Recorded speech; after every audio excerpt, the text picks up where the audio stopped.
So, do you guys remember that time when I made a video on how I make my webcomic, and then I said I'd make another one, and now it's been 12 months? Well, the time is now. I'm finally back. In all fairness, I have released a few more chapters of Chaos Granny since I made my last video, and I did think about making a second one, but the first video that I made ended up taking a really long time because I wasn't that sure about editing and doing voiceovers and things, and at the time it hadn't had that many views, so I wasn't feeling that motivated to make a second video. But since then, it's now become my most successful video, and I've had quite a few comments from people asking me to make a part 2. So here we are. I have just released chapter 23 of Chaos Granny, and I recorded the process of how I made that chapter. So here we go, part 2. Hopefully there's something useful and interesting for you. Again, I don't want to frame this as a tutorial because I don't know how good it will be. So if you could all lower your expectations to 0,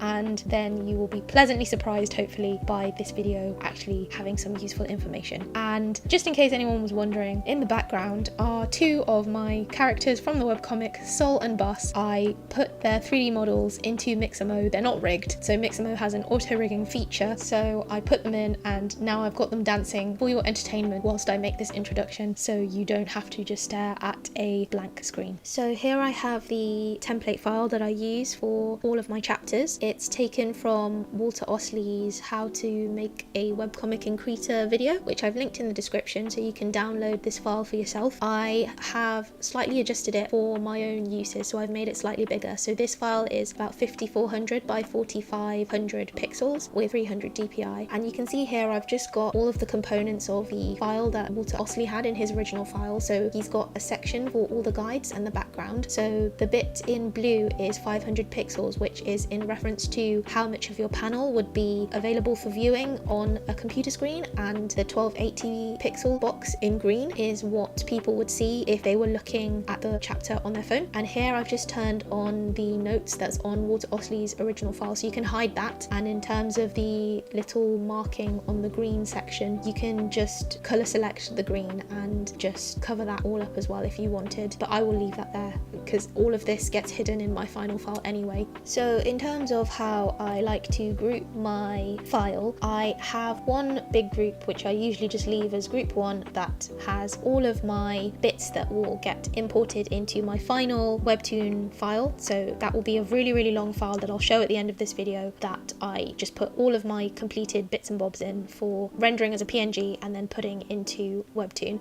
So that's just one big group, and then within that I like to have a separate group that is just for the artwork, so excluding things like the balloons and the panel borders and the thumbnails, etc. And that usually ends up being like group 2. And then within that group I will have a separate group which is just for my characters, and I usually like to have around 3 layers for my characters, which I call under character, character and over character. So they're not very original names, but essentially because I've introduced multiple characters now, often they will be interacting with each other and overlapping. So by having each character on one layer, I can really easily copy and paste bits from one panel to the next, so I don't need to keep redrawing the same thing over and over. And I don't do things like line art or colours separately, so each character is just them on one layer, and if there's anything that I want to add or try, I might have an extra layer where I draw on that and then merge it down with the layer below. And similarly, I like to have my background on a separate part, so not within the same layer as the characters, because again I can copy and paste bits from the background from one panel to the next.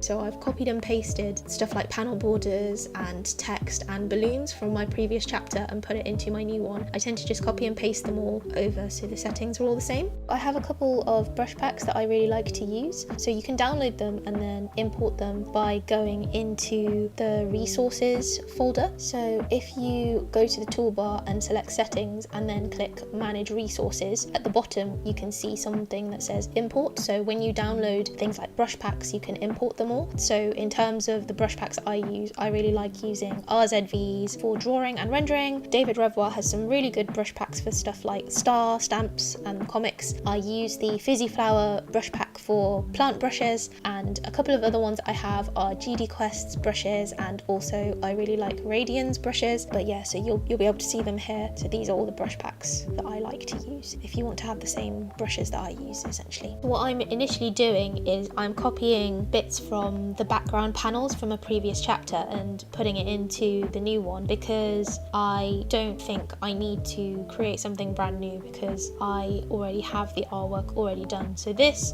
chapter is probably got a little bit less of the background models. I do have the background model here for what I used to create the background from the previous chapter that I made in Blender, but because I already had it all rendered out and painted over in the previous chapter, I just copied and pasted that directly in instead of doing something new. But here I have my newest character. I already did model her and I forgot to record, but what I ended up doing was, because I already made the models for Sol and Bus and Granny, I just used that as a base and I changed it. So like I added boobs directly onto her shirt instead of her base model, and yeah, I just changed the colours of stuff like her shirt. But again, I have linked the tutorial that I used to make these models, so I would recommend just following those tutorials because they're probably better than anything I could say. It's by a YouTuber called Dicko. He's got a very good set of tutorials for modelling characters and things like that.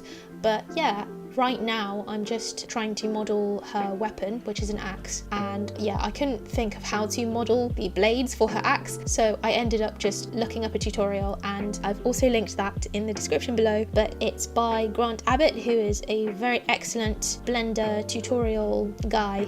I've learned so much from him, so highly recommend checking out his videos. But here you will just see me modeling the axe, but I'm not going to go into depth about how I modeled it because just follow Grant Abbott's tutorial. And once I'm satisfied with everything in terms of her model, I will usually just render the image as a PNG with a transparent background. So if you go onto the render tab in Blender and you go onto film, you can pick the box that says transparent. So you'll have a transparent background, which is why everything is looking grey in the background here. And essentially when I render it, it will only render the characters and not the background. And then I can just insert those PNGs directly into my Krita file and then paint over them as I want. And I'm doing this with the characters, but essentially I do the exact same thing when I have a background, but obviously I won't have a transparent background in that case. And yeah, I don't really go into that much detail about the backgrounds in this video because again, it's a bit of a boring chapter. The complicated bits I can just take from chapter 22, and the easier bits like the forest, I don't need a 3D model to, you know, paint some trees. I think in a future video, if I ever do one, I will have some more complicated backgrounds that I want to make. So let me know if you would be interested in something like that. I haven't decided if I'll make further videos because I don't want to make any more promises and then, you know, it's 3 years before I make another video on this topic. But if this is useful, please let me know. And also if there's anything specific you want to know, then I will try and do something along those lines to make it useful for you. But yeah, I don't go into that much detail about how I make the backgrounds in this episode. But essentially it's the same thing of I make the model, I render it as a PNG, and then I insert it into my Krita file and then paint over it. So yeah, I think a couple of chapters down the line I'll need to do some more stuff in terms of backgrounds because they're going to be in this forest for another chapter. So the next chapter is also going to be similar in terms of the same backgrounds. But yeah, if you would be interested, do just let me know and I will see about making another video. We'll see how this one does, and then yeah.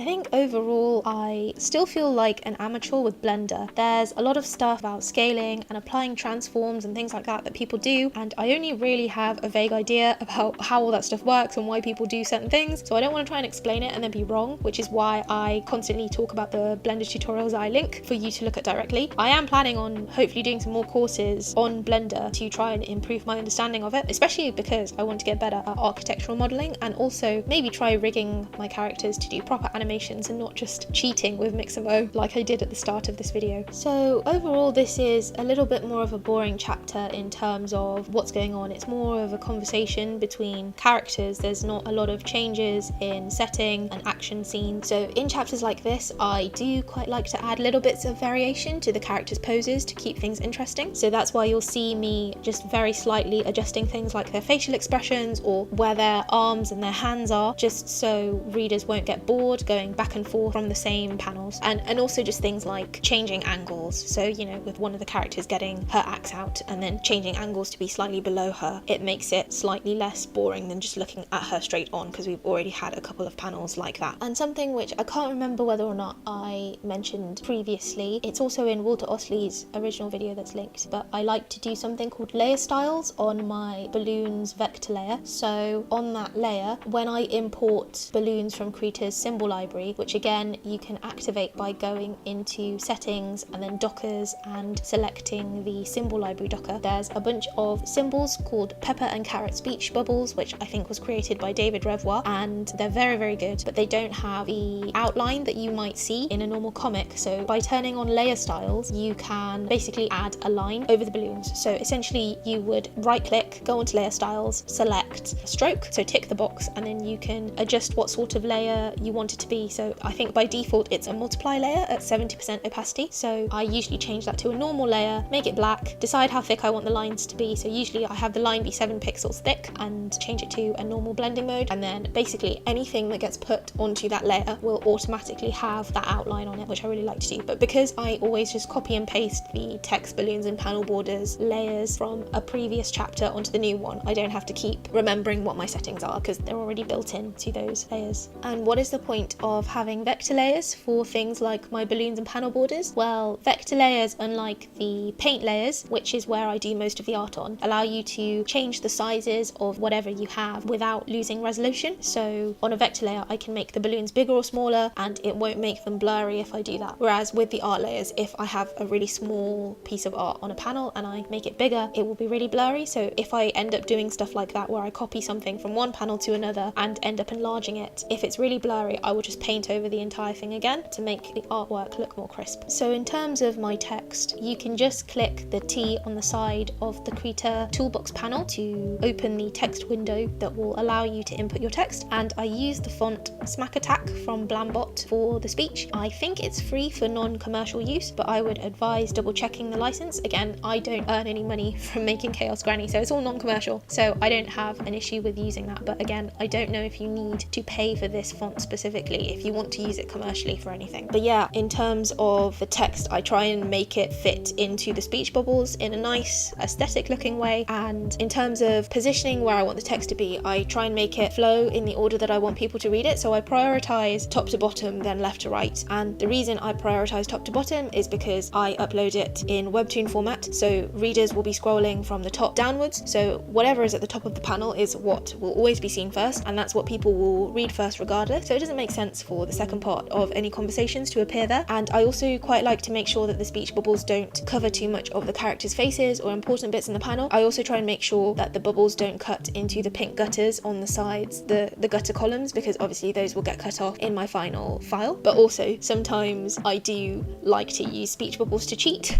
and cover bits of the panels that I don't want to draw, especially when it comes to things like hands. It can be quite nice to just cover that up so I don't need to try and draw it neatly. As you can see, I use these models primarily for maintaining consistency in things like the characters' heights and sizes in between panels and chapters, as well as maintaining a consistent colour scheme. Most of the PNGs of the character models get almost entirely painted over because I made them more as references rather than to insert directly as they are into the scenes. I used to keep forgetting stuff like which direction Granny's fringe or the direction of her or Sol's sword would be, even between panels, so having this was really helpful for avoiding things like that, though there is every chance that in previous chapters stuff may randomly just be flipped on the wrong side because I missed it. As previously mentioned, none of my character models are rigged, so I can't change any of their poses, and personally I don't think it's worth the effort of rigging them because at the end of the day I still like the drawing aspect, and if I did everything in Blender alone I think it would take out some of the more personal charm of the comic, though I'm sure there have been people who have made comics entirely using Blender and I think that's cool too. I think, as I mentioned previously, I am probably going to learn how to rig and may rig these characters, but not so I can pose them in different poses for the comic, but more just because I might want to make some fun little animations with them. I am more likely to just directly put in rendered images without painting over them for the backgrounds. However, it all depends entirely on how much I think it's worth modeling something compared to painting it. So if I know I will be having a chapter or multiple chapters in the same place, and also that it'll be quite complicated, then it's worth me making a model and reusing it. If I know it'll only be in 1 or 2 panels, then I might as well just paint it in directly. So as mentioned previously, I make models for the different towns and buildings, and I've also made some basic forest models here and there, though I'm more likely to directly paint the forest stuff. One thing these background models are helpful for is getting a sense of scale. So in some earlier chapters, my characters were in a forest clearing, and having just a basic plane with green on it and some tree models around the edge helped me to keep the scale consistent in between panels. I actually painted a tree background directly in Krita and then imported it into Blender as images as planes. So that was also in the scene, and it just meant that when I was doing the paint over, there was even less for me to have to do. But yeah, I think also having that initial image on the canvas to start painting over really helps me personally to get over that initial roadblock of starting my drawings, because when I see the blank canvas or the blank thumbnails, especially if the poses are more complex or in perspective, I sometimes feel a bit overwhelmed with all the individual things that I have to do. Each chapter of Chaos Granny has progressively been getting longer and more complex, and now I often have to split chapters into parts just to avoid the files getting too big. So having something already down on the canvas helps me feel like there's less work for me to have to do, so I don't get overwhelmed and I'm more likely to just make a start on things. I think at this point I probably don't have that much else to say regarding the actual painting, so I'll just let the time-lapse play and then come back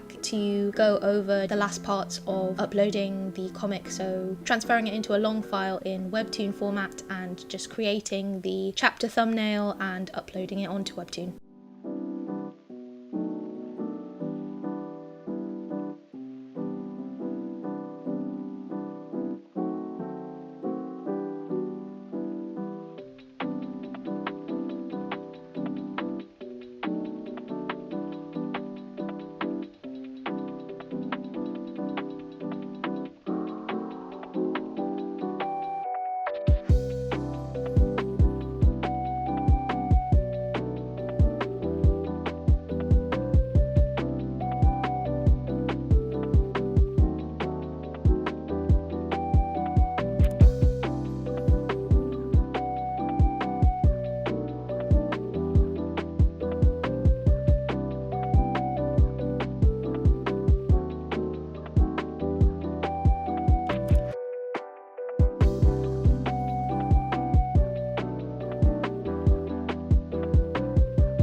one other thing that I'm not sure whether I mentioned previously is, aside from the layers where I am just painting the characters directly, I usually will have an extra layer that is a multiply layer where I like to put things like shadows on, and sometimes I'll also have an overlay layer or a color dodge layer if I want to add additional things like lighting. I haven't done that in this one because it's a nighttime scene, so I don't really need the extra lights. I just erase some parts of the multiply layer to imply light from the moon and the stars. But yeah, now it is time for me to take all of the individual bits from this large file and put them into a long document to be uploaded in Webtoon format directly into Webtoon. So what I do is I create a new layer from visible in the large file, which takes everything that's visible underneath. So I will hide the guides and the white background layer, create a new layer from visible, and then I will just copy all of the bits that are within